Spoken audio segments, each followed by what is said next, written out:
A noite chegou e eu estou a clamar. O medo chegou e eu estou a chorar. Mas tua palavra diz que o choro pode uma noite durar, e pela manhã a alegria virá.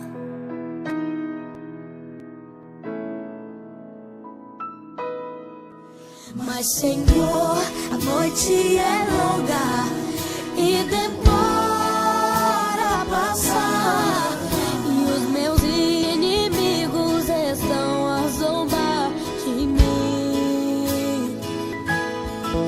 Porém olho para o céu, de onde me virá o socorro.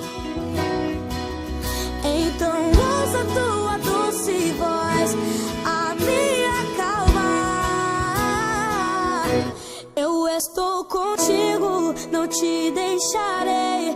Durante a noite tua voz ouvirei. Passo a noite contigo pra te guardar, e pela manhã minha promessa em tua vida se cumprirá. Eu sou o Deus do dia, o Deus da noite, da madrugada.